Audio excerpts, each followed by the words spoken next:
Oke, Bismillahirrahmanirrahim. Assalamualaikum warahmatullahi wabarakatuh.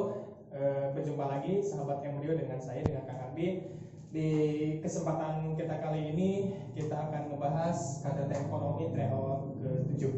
Ya, silakan kawan-kawan ya sebelum nonton video ini berdoa terlebih dahulu. Mudah-mudahan Allah segera selesaikan ya segala permasalahan di muka bumi ini ya, terutama Indonesia, agar supaya apa yang kita cita-citakan, apa yang kita rencanakan bisa terselesaikan dengan baik dan sehat. Oke, ya kita mulai untuk membahas KTT Ekonomi. Silakan kawan-kawan nanti buka ya soal yang telah kita kirim di grup masing-masing.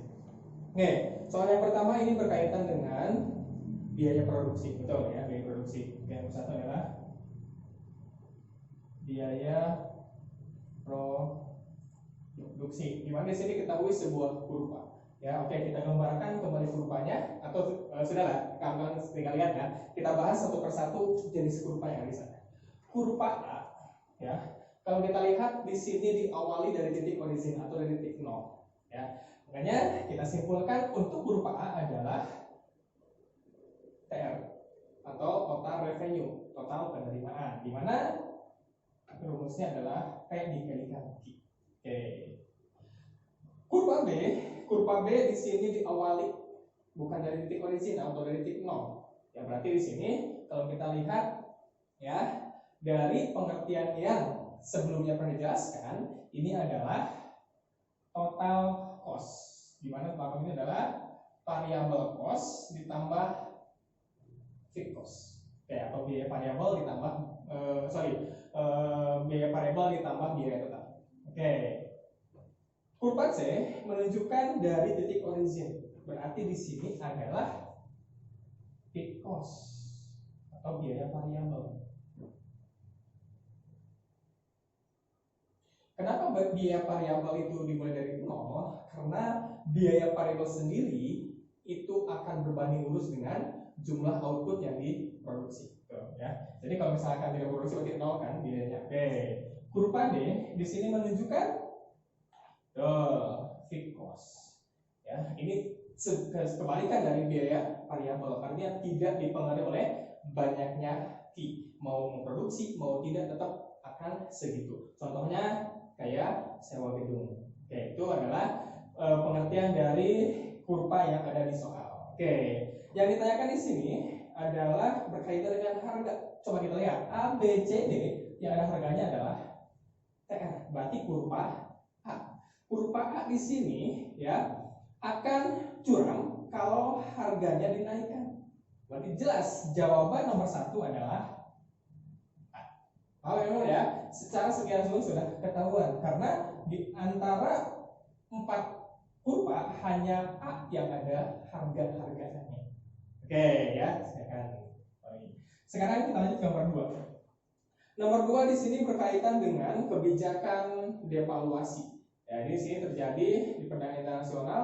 Rekan kami devaluasi adalah apa sih devaluasi?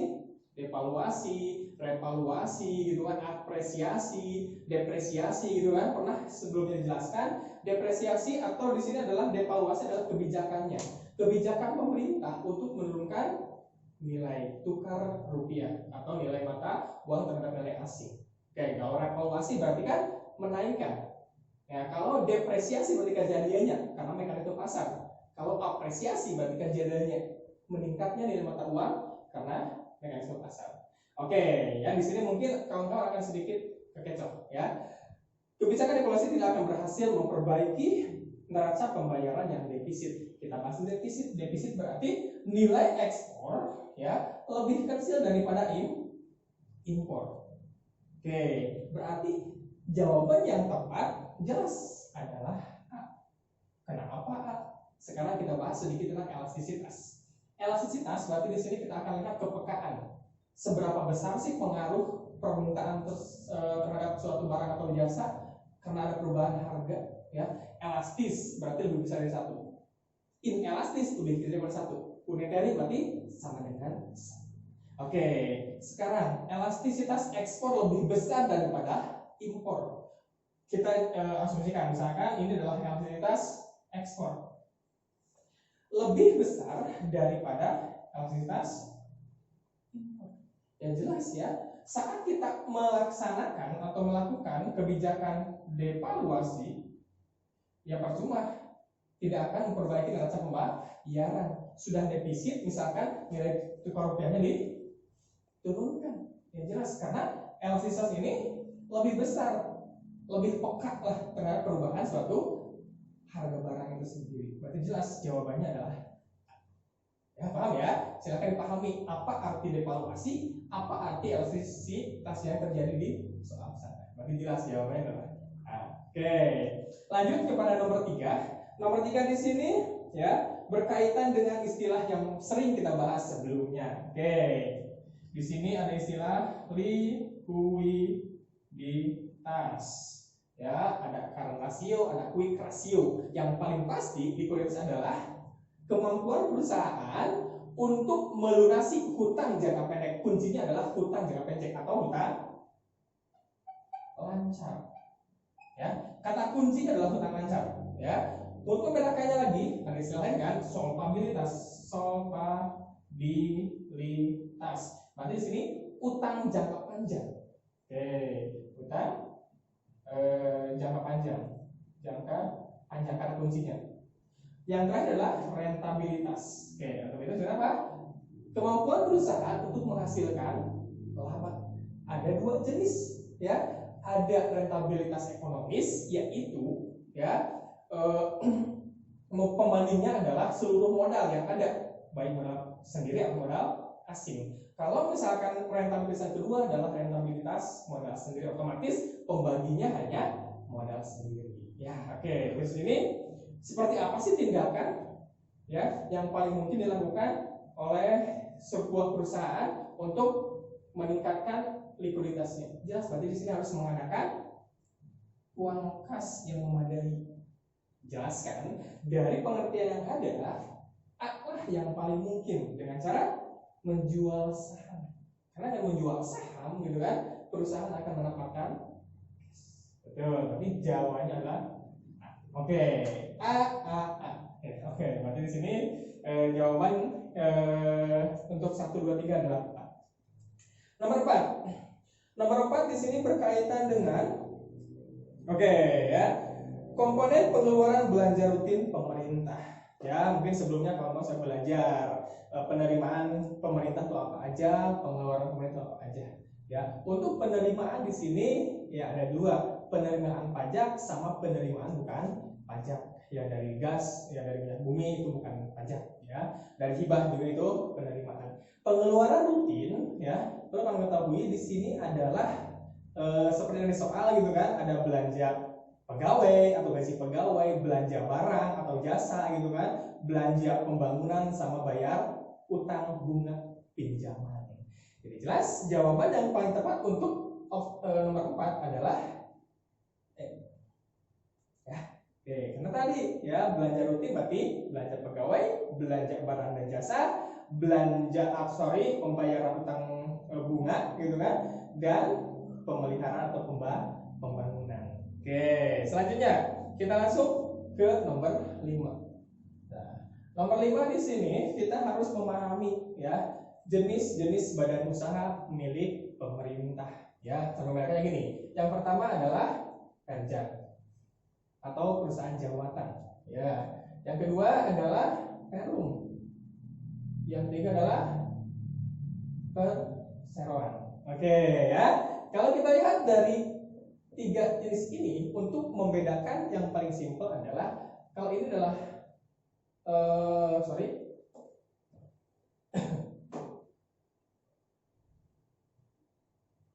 service ya. Jadi lebih ke service ya. Jadi ini perusahaan Perjan ini lebih kepada servis. Ya contohnya mungkin kalau kamu mengetahui kayak puskesmas ya, kan itu biayanya tidak terlalu besar, hanya pendaftaran gitu kan. Jadi sini lebih kepada servis. Oke. Yang kedua adalah Perum ya. Perum di sini perusahaan umum ya. Contohnya ya sekarang sudah jadi PT sih adalah Pegadaian dan Asabri. Itu adalah jenis Perum. Jadi lebih kepada jelas public service dan keuntungan. Ya, berarti kalau perseroan yang terakhir di sini lebih ke keuntungan. Contohnya kayak apa? Kayak bank, BNI, Mandiri gitu kan, sama BRI. Berarti ini lebih ke pada keuntungan. Ya, berarti untuk pernyataan A, tujuan usaha Perum adalah melayani kepentingan umum secara keseluruhan dan juga untuk memperoleh keuntungan. Betul kan? Oke. Selanjutnya, Perum berstatus badan hukum dan diatur berdasarkan undang-undang. Betul tidak? Betul. Ya. Oke. Berhubungan tidak? Berhubungan. Berarti jelas jawabannya adalah ya. Karena tadi dari penjelasan kalau kerjaan itu lebih ke public service, jadi kepada service. Yang kedua, Perum itu service iya dan keuntungan juga iya, tapi tidak terlalu besar. Yang ketiga itu lebih kepada keuntungan. Oke, kita lanjut kepada nomor 6. Nomor 6, ya di sini berkaitan dengan yang nomor 1 juga ya. Ini berkaitan dengan penerimaan marginal sama dengan 0. Ya, penerimaan marginal berarti di sini adalah MR sama dengan 0. Ini apa sih istilahnya gitu kan? Berarti ya kita harus tahu dulu ya istilah-istilah yang ada di biaya produksi atau penerimaan di sini. Oke. Perlu ketahui ya, untuk MR sendiri di sini kan apa tadi? MR adalah perubahan TR per perubahan I. Oke, berarti di sini harus kita tahu juga TR P kali Q. Ada lagi AR, berarti di sini adalah rata-rata. Bisa ini rumusnya ya, TR per Q atau P Q per Q berarti adalah P. Oke, selanjutnya adalah TC. TC itu ada ya di sana, ditambah variable cost. Oke. Selanjutnya adalah AC. AC di sini berarti kan TC per Q. Oke, untuk rata-rata masing-masing berarti tinggal dicari saja. Kalau misalkan di sini A PC berarti di sini PC per Q. Kalau AFC berarti per Q. Oke, selanjutnya berarti di sini adalah TC sama ya, perubahan TC per perubahan Q. Nah, sekarang apa aja sih istilah-istilah yang ada di biaya produksi? Yang paling kita ketahui, yang paling umum adalah MR sama dengan MC. Apa sih ini? Laba maksimal.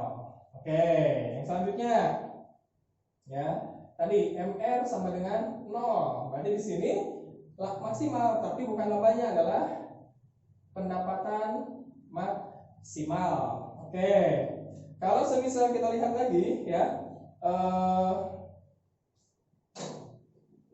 contoh lain, TR sama dengan TC berarti adalah BFP atau titik impas.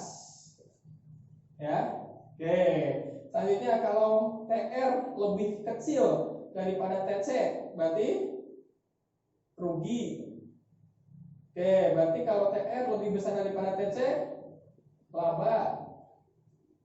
Ya. Nah, istilah ini ya bisa kawan-kawan lihat dari kurva-kurvanya juga bisa gitu kan. Istilahnya kalau semisal dikurvakan, kalau semisal TC ya, berarti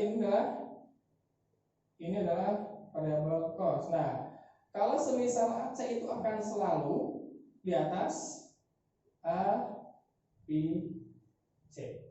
Ya. Oke. Jadi kalau semisal istilah lain untuk laba, P lebih besar daripada AC. Nah, ini adalah laba. Kalau P sama dengan AC, ini adalah BRP atau titik impas. Kalau P lebih kecil daripada AC, berarti di sini adalah rugi. Berarti siap-siap untuk gulung tikar. Nah, ini adalah istilah yang kemungkinan muncul di SBMPTN atau di UTBK. Berarti jelas jawaban yang paling tepat adalah B. Apa? Penerimaan maksimal. Kalau laba maksimal MR sama dengan MC. Oke, kita lanjut kepada nomor 7 ya. Nomor 7 di sini berkaitan dengan Berikut pendapatan bagi pemilik faktor produksi. Nah, faktor produksi di sini kalau kita lihat dari pelaku ekonomi ya, berarti bisa menerima gaji, sewa, bunga gitu kan. Berarti istilahnya adalah secara langsung ya, balasnya secara langsung. Berarti jelas jawaban yang kurang tepat adalah kenapa karena pensiun, menerima gaji pensiun itu tidak secara langsung ya, tidak bekerja secara langsung. Beda halnya dengan faktor produksi, disewa berarti kan digunakan ya, upah karyawan berarti di sini kan digunakan si tenaganya untuk bekerja ya. Sekarang kalau misalkan bunga atau keuntungan karena kita menanam saham gitu kan. Oke, ya jelas ya untuk nomor 7. Sekarang nomor 8. Nomor 8. Nah, ini kalau kawan-kawan paham maksud dari deposito itu akan sangat gampang sekali. Deposito itu sejenis dengan tabungan, tapi ini berjangka ya. Jadi tidak bisa diambil seenaknya kita gitu kan. Ada perjanjian khusus misalkan 2 tahun dengan bunga 8% atau 10%. Nah, dalam kasus ini ternyata depositonya itu ditarik. Ya, berarti kalau ditarik berarti kan jumlah uang yang beredar akan semakin banyak karena pada awalnya ditabung di bank atau diinvestasikan di bank, ternyata ditarik oleh nasabah gitu kan. Berarti apa yang terjadi? Ya jelas jawabannya adalah A, menambah jumlah uang yang beredar. Oke, nomor 9. Nomor 9 kalau kita lihat di sini ya akan berkaitan dengan teori tentang uang dari Irving ya. Apa itu? MPT ya. Ditanyakan apa? Ditanyakan adalah harga ya, tinggal ulang balik aja kan ya. Berarti kalau harga berarti MP per T. Yang diketahui apa? Di sini diketahui pajak M. OM 1 miliar. 1 berapa? 1 triliun, sorry. Berarti nolnya 12 ya. Oke. Yang selanjutnya adalah ada percepatan berarti P. Oke, 4 kali. Terus ada jumlah barang yang diperdagangkan berarti T ya, berarti 4 juta. Ya, tinggal masukkan ke rumus sekarang. Oke. Sekarang P ditanyakan. M-nya berapa? 1 triliun lah, ada 12 aja berarti. Oke. P-nya berapa? V-nya adalah 4 kali per 4 juta. Jelas ya, tinggal di sana aja kan, coret-coret gitu kan, berarti tinggal 1. Berarti jawabannya adalah 1 juta. Ya, berarti untuk rumus ini yang penting hafal rumus, tinggal utak-atik aja ya. Mau dicari M, V atau T tinggal utak-atik saja. Yang paling pasti di sini jawabannya adalah 1 juta. Oke. Masih ada ya nomor 10. Nomor 10 di sini berkaitan dengan objek pajak. Nah, perlu mengetahui objek dengan subjek pajak itu berbeda. Kalau subjek pajak berarti itulah orang pribadi atau badan yang dikenakan pajak. Ya, misalkan kayak perusahaan gitu kan, karena melakukan perusahaan. Beda halnya dengan objek pajak. Kalau objek pajak berarti yang mendapatkan. Misalkan kayak mobil gitu kan, disewakan atau dijual belikan, berarti itu objek pajaknya. Ya, oke. Dari penjelasan yang berikut ya, berarti untuk jawaban yang paling tepat adalah D. Kenapa? Karena perumahan diplomat kena pajak, karena kan objek pajak gitu kan, ada pajak bumi dan bangunan. Begitu dengan pesantren juga kena pajak karena bumi dan bangunan. Terus yang selanjutnya adalah rumah sakit, jelas ya, rumah sakit ya, itu juga kena pajak. Terus yang selanjutnya adalah rumah dinas pegawai negeri juga jelas karena berbentuk bumi dan bangunan. Berarti yang paling tepat jawabannya adalah D, karena objek pajak yang menghasilkannya gitu kan. Oke ya. 11. Nomor 11, wah ini sering kali kita bahas ya. Ada istilah intristik, ada nilai nominal segala macam ya. Di uang itu ada nominal ya, misalkan di sini adalah 1000. Nah, ini adalah nilai nominal. Bahannya itu adalah istilahnya intristik. Ya, nilai intristik. Oke. Pada satu lembar uang kertas 10.000, ya sudah gitu kan. Berarti di sini jawaban yang paling tepat adalah nilai nominal lebih besar daripada listrik. Betul ya. Kenapa? Karena nilainya 10.000, bahannya itu belum tentu 10.000, jadi lebih murah bahannya, gitu kan. Makanya ini termasuk kepada uang kepercayaan atau fiduciary ya. Oke, berarti jelas jawabannya adalah dodol ya. Oke. Oke, kawan-kawan, kita lanjut kepada nomor 12. Nomor 12 di sini ya berkaitan dengan PPN, pajak penjualan ya. Jadi di sini pajak penjualan tuh umumnya ditanggung, boleh tanggung sih. Jadi termasuk kepada pajak tidak langsung. Jadi bisa ditanggung oleh produsen atau juga konsumen. Tapi umumnya di restoran-restoran yang ada di Indonesia itu ditanggung oleh konsumen. Ya, terlepas dari itu ya, yang menjadi pertanyaan di sini akan membuat apa sih kejadian pengenaan pajak PPN di sini, gitu kan? Ya, berarti karena bisa ditanggung oleh antara dua belah pihak, gitu kan? Artinya di sini akan mengubah harga barang atau jasa yang diperjualbelikan. Dan jelas ya, jawabannya adalah E. Oke. 13. Kebijakan dilakukan pemerintah yang mengharuskan ekspor kayu dan rotan dalam bentuk yang sudah jadi, menimbulkan beberapa akibat positif antara lain. Nah, berarti di sini kita harus mengetahui beberapa kebijakan perdagangan internasional ya. Oke, kalau kita lihat ya nomor 13. Di sini ada beberapa kebijakan yang harus kita ketahui. Yang pertama adalah kebijakan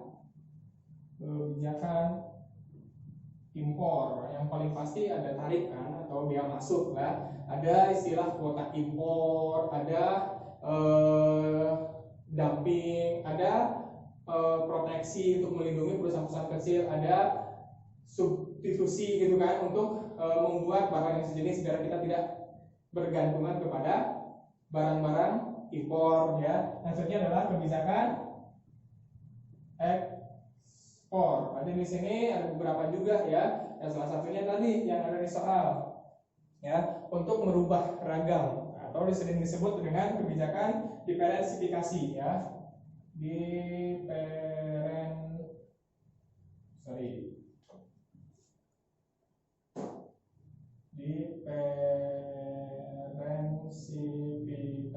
Ada dua kan ya? Ada horizontal, ada vertikal ya. Kalau horizontal berarti di sini menambah ragamnya. Contoh misalkan ya, kayak kayu ya, biasanya membuat meja. Nah, kebijakan lagi misalkan diferensifikasi horizontal, selain meja juga dibuat kursi atau misalkan bentuk-bentuk lain daripada kayu. Nah, itu adalah horizontal ya. Kalau vertikal berarti di sini mengubah dari bahan baku menjadi bahan setengah jadi atau menjadi bahan jadi. Contoh misalkan kayak getah karet ya, menjadi apa? Menjadi bahan setengah jadi atau menjadi ban. Nah, itu adalah vertikal. Nah, salah satu tujuan dari kebijakan ekspor diferensifikasi baik horizontal vertikal itu yang paling pasti adalah, betul, jawabannya adalah 4 saja atau D. Ya, karena dengan seperti itu ya penggunaan bahan-bahan baku dalam hal ini misalkan kayu atau hutan itu akan terkontrol dengan baik ya. Misalkan dari getah karet ini diolah dulu gitu kan, berarti di sini ada penambahan nilai guna dari getah karet yang ada gitu kan, dari ban atau menjadi karet yang setengah jadi gitu kan. Oke. Selanjutnya nomor 14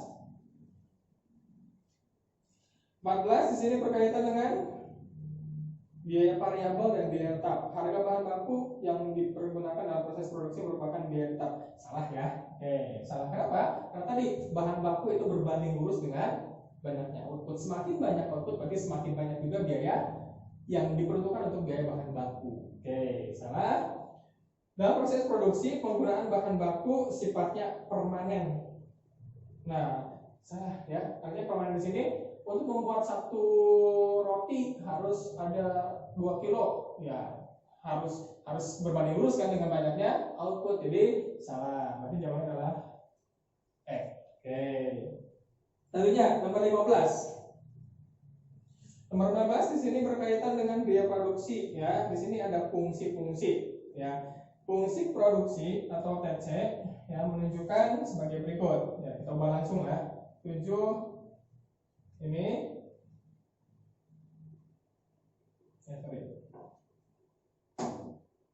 0,2 Q kuadrat ditambah 60 Q ditambah 7.200 ya, dimana Q adalah 50 ya. Nah mungkin ini soal yang greget ya, jadi harus kita coba 1, 2, 3, 4 itu betul atau tidak. Oke, kita lihat sekarang Pcos. Jelas, Pcos di sini berarti biaya tepat. Berarti di sini kan 7.200. Berarti variabel cosnya adalah 0,2 Q kuadrat ditambah 60 Q ya. Kalau kan Q-nya tadi berapa? 50 ya. 50 berarti tinggal dimasukin saja 0,2 Q-nya langsung coba ya.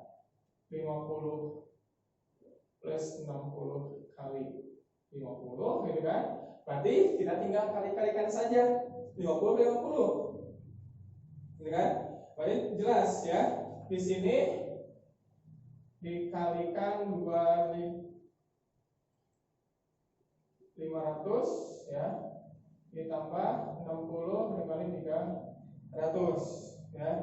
Sorry ditambah ya. Oke, tuh. Tambah 300 lagi, ini tetap 50 berarti ini 4 maksudnya 300 ya langsung tadi 300 ya. Berarti tinggal 0,2 dikali 2.500 berarti 500 ditambah 3.000 berarti 3.500. Ada 300 betul, berarti 1 2 betul ya. Harapan kita 3 pun betul. Oke, kita lihat berarti di sini saya apa? Total cost. Total cost ya tinggal ditambahkan aja. Ini ditambah itu kan? Berarti variabel cost ditambah Pcos. Oke. Berarti di sini variabel cost adalah 3.500 ditambah 7.200. Berarti 7 ininya 10. Betul ya. Oke, sekarang rata-rata. Berarti rata-rata di sini bisa langsung ke sini kan? Dibagi berapa? Dibagi 50. 10.700 dibagi 50. Betul, 204. Jadi jawabannya adalah kalau betul semua ya, dari fungsi yang ada dan diketahui Q-nya betul semua. Pcos, variable cost, TC sama AC betul semua. Oke, kita lanjut ke nomor 16. Nomor 16 di sini berkaitan dengan badan usaha kembali. Tapi di sini jenis badan usaha milik swasta ya. Ada perorangan, berarti di sini perorangan di sini nomor 16 ya, perorangan. Berarti perorangan di sini berarti modal, keuntungan, resiko kerugian juga ditanggung oleh sendiri. Yang selanjutnya adalah firma atau FA ya. FA di sini ya bedanya dengan CV beda sedikit. Kalau firma di sini sama ya, antara 2 orang atau lebih yang bekerja sama tapi kedua-duanya aktif. Kalau CV di sini ada yang aktif, ada yang pasif ya. Berarti bedanya di sini aktif semua ya. Pekerja atau si penanam sahamnya tuh kalau di CV berarti ada yang aktif, ada yang pasif ya. Ini akan membedakan pembagian keuntungannya atau gajinya akan berbeda. Maksudnya adalah PT. PT di sini umumnya yang membedakan adalah saham. Ya, saham di sini berarti kan yang menjadi keputusan utama adalah rapat pemegang saham ya, dipimpin oleh direksi yang diawasi oleh komisaris ya. Berarti di sini adalah ini perorangan ya. Dan jenis usaha swasta. Oke. Dari keterangan di atas, karena di sini bersama-sama mengoperasikan secara bersama-sama, maka bentuk usaha yang sesuai adalah firma. Berarti opsinya adalah D. Karena tadi kedua-duanya aktif bersama-sama. Kalau semisal saya berarti misalkan saya dengan Yuda gitu kan, saya kerja tapi Yuda enggak, tapi tetap Yuda pemilik perusahaan. Nah, kalau misalnya itu berarti CV. Ya. Oke. Selanjutnya nomor 17. Pengkreditan utang akan pasti berakibat. Nah, berarti kita lihat sekarang utang dikreditkan. Berarti di sini ada sisi debit, di sini ada kredit. Nah, di soal itu adalah utang di sini. Utang dikreditkan. Utang itu pasangannya apa sih? Jodohnya apa aja? Yang pertama kas pada utang kan? Berarti kan kita menerima kas ya. Utang betul ya pada kas. Oke. Atau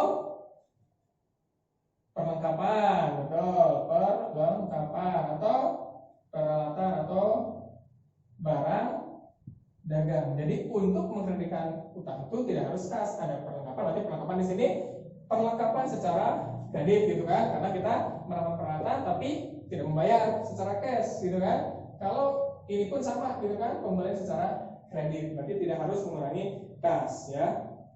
Oke, berarti turunnya saldo kas ya belum tentu kan, bahkan tidak mungkin gitu kan, karena di sini utangnya dikreditkan karena menambah.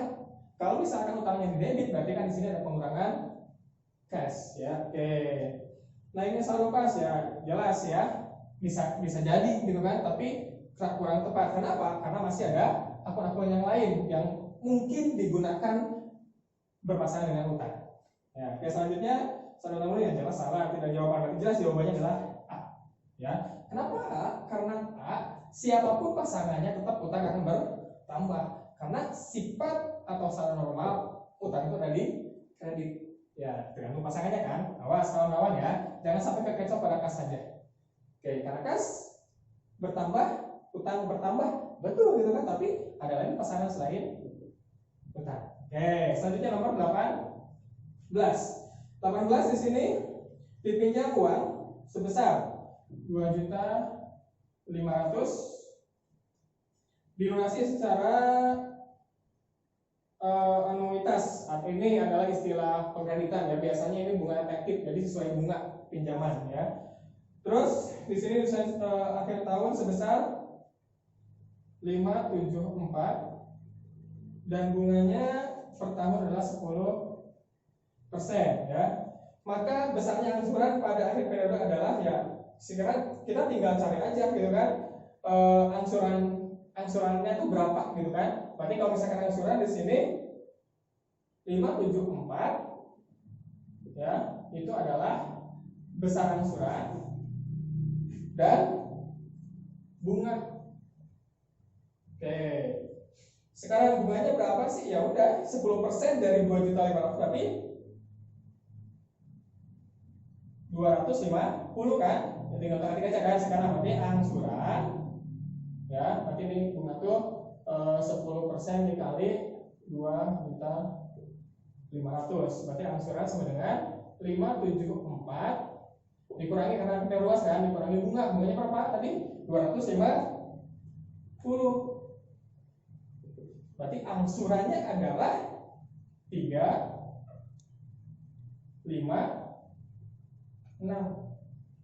Nah, ini besar angsuran yang ditanyakan oleh soal. Berarti jawabannya adalah C. Ya, karena di sini kan rumusnya ya. Nah. Oke. Selanjutnya nomor 19.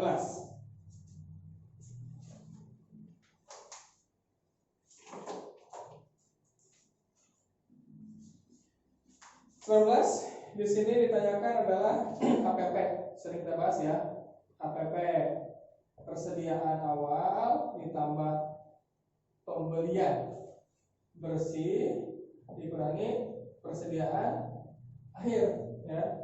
Oke, kalau kita lihat dari diketahui di sini kita tinggal menjumlahkan aja ya. Berarti di sini persediaan awalnya adalah 12.500.000 ditambah pembelian bersihnya. Berarti di sini kita harus ketahui apa aja sih yang melekat kepada pembelian tersebut ya. 34 juta. Natur pembelian berarti murah kan? Oke, dikurangi 6 juta. Dan lagi natur pembelian, potongan pembelian berarti mengurangi juga kan? 4.500.000. Nah, dikurangi persediaan akhir 9.300.000. Ya, makasih Ustaz. Oh, betul ya. Ini. Nah, berarti ada HPP-nya. Kenapa sih yang retur penjualan sama potongan penjualan tidak? Karena ini tidak melekat pada pembelian bersih. Berarti jawabannya adalah 26.700. Artinya option yang paling tepat adalah B. Oke, nomor terakhir, nomor 20. Perusahaan membayar utang jangka panjang yang sudah jatuh tempo sebesar 80 juta.